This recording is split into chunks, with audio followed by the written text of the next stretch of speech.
The Boston Bruins, one of the top point leaders in the NHL over the past decade, and arguably the most consistent franchise of the 21st century. After a record-breaking season in 2022-23, the Bruins navigated a somewhat difficult cap situation, putting together yet another strong season in 2023-24, despite their low expectations. Both of these campaigns ended in disappointment, but this season, with the books opening up a bit, the Bruins re-signed star goalie Jeremy Swayman and brought in strong free agent pieces like Elias Lindholm and Nikita Zadorov, improving the biggest needs of this roster through the offseason without losing many assets. Compared to last season, expectations for this team are significantly higher, but for some reason the team is off to a much slower start than in the previous 2 years. Well, today let's break down what's holding this Boston Bruins team back. Could it be their front office, their coaching, or simply their roster construction? Maybe it's something a little bit deeper. Well, let's break this down and figure out if the Bruins are in trouble or if they can figure things out before the season gets out of hand. Right now, the Bruins are struggling, and quite frankly, the tremendous expectations and standards that have been set for this organization have not been met. Well, let's break this down and figure out exactly why the energy in this building and for this hockey club have been down compared to the past few seasons. First, let's talk about what I believe the biggest issue is: consistency. The Bruins have been up and down, performing really well in some periods but being absent in others. This inconsistency is leading to a lack of confidence and cohesion on the ice, which you typically don't see from a team led by veterans like Brad Marchand and David Pastrnak. The Bruins have always prided themselves off their strong and consistent defense, and even set out to improve this offseason by acquiring Nikita Zadorov, a player who brings a unique offensive and defensive game to this blue line. The Bruins have run roughshod across most teams in the league, but through the past 2 years, their biggest rival in the Florida Panthers have bullied them into reconstructing their once smaller, quicker defense into the heaviest and tallest defense in the league. This, of course, comes with new growing pains, more specifically things like chemistry, discipline, and overall speed. In their first 8 games, the Bruins defense has given up 29 goals, ranking as one of the worst totals across the league.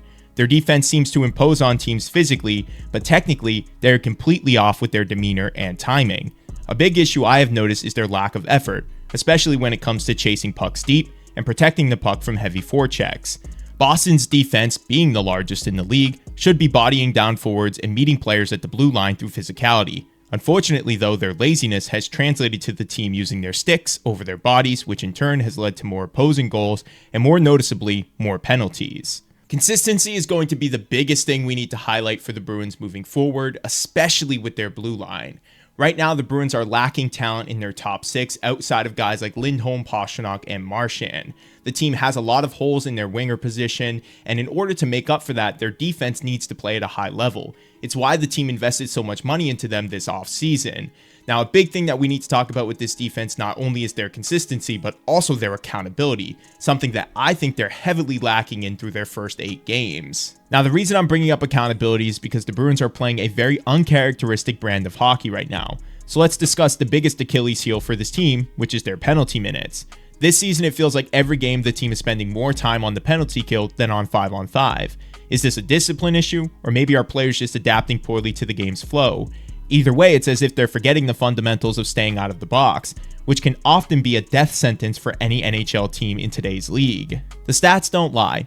The Bruins are among the top teams with the most penalties taken in the league currently. That's not just a bad look, it translates to less time with your top scorers on the ice, it shortens offensive chances and increases fatigue, not to mention special teams can't win games if they're constantly scrambling to try to get back into them.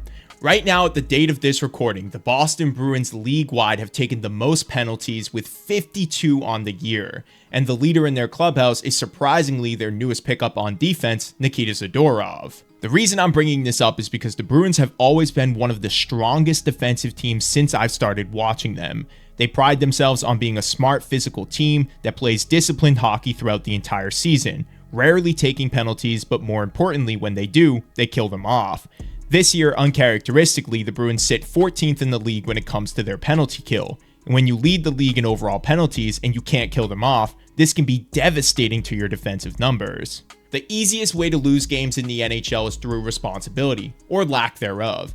Players make mistakes here or there, it happens, but it's how you improve and grow from your mistakes that defines you as a player. Something that seems to be lacking in this Bruins locker room is, like I said, accountability, but also responsibility. something that a lot of fans have now started pointing their finger towards Jim Montgomery over. Believe it or not, the Bruins have one of the youngest rosters in the NHL this year, but it's not the young guys who are taking all of these penalties. In fact, it's their leaders like Marchand, Pastrnak, and new guys like Zadorov who can't seem to stay out of the box. So far, we've talked about consistency and accountability being the two main reasons for the Bruins not winning games to start the year. When we talk about these two things, the first person who's likely to take the blame for these mistakes is the head coach of an organization, which in this case is Jim Montgomery. Now, you will have a hard time finding a bigger supporter of Montgomery than me. Since he arrived in Boston, he's had the best head coach record league-wide, and his demeanor and overall method of coaching, in my opinion, is top-notch. But with that being said, this slow start can somewhat be attributed to X's and O's, and Montgomery is to blame for that. Whether he's trying to mix up the lines because nothing's working, or screaming at players like Marchand on the bench, publicly getting a lot of attention for it, it seems like the team is not responding to his coaching style at the moment, which can lead to the discussion about him being on the quote-unquote hot seat. Montgomery currently is on the final year of his contract, and after two disappointing postseason runs under his tenure, we could potentially see a hasty firing of this head coach if he can't manage to get this team back on track through the first couple of months. Again, this is not something that I'm advocating for. I'm a big fan of Montgomery, and I think that he fits this organization perfectly, but usually the head coach is the first person to go when a team starts to struggle. And for a team like Boston that has a lot of potential this year, they're going to start looking at Montgomery pretty soon if this team can't get back on course. Last thing I want to talk about is this team's forward group, specifically their top six and the lack of production that they seem to be getting from their best guys. In my opinion, one area the Bruins failed to address this offseason was acquiring a top six winger. Right now, you are getting a combination of Geeky, who is more of a third line guy, and sometimes players like Patra and Brazeau, who are all just not playing well in that spot. In my mind, based on the way Zadorov is playing, I would have much preferred the Bruins run with Wotherspoon as their sixth guy on defense, since it worked out pretty well last season, in order to be able to re-sign a guy like Jake DeBrusk, or pick up another star winger maybe like Tarasenko instead. I'm not saying this would have fixed everything, but something needs to change with this top six. Moving players around the lineup just doesn't seem to be the answer at this point. On a side note, a big positive for this Bruins team right now is their fourth line. Kostelic, Beecher, Kemke, shout out to those guys. They are water bugs for this lineup and have been big time difference makers through the start of the season.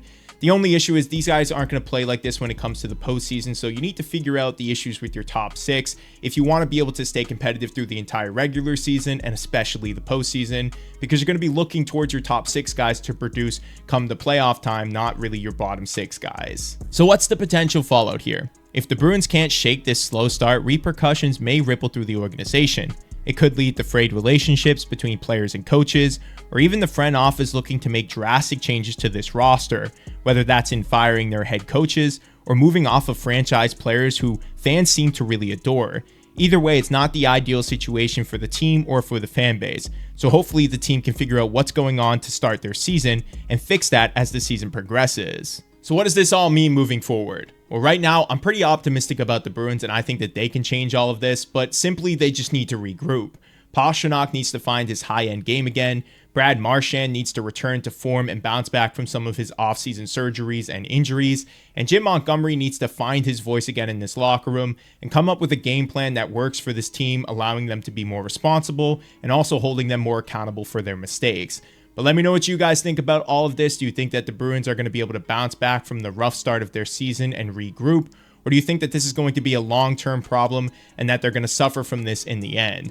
As always, let me know what you guys think in the comments below, and let's have a good discussion about this. Make sure you guys like this video and subscribe to the channel for more content like this. I will see you guys in the next one.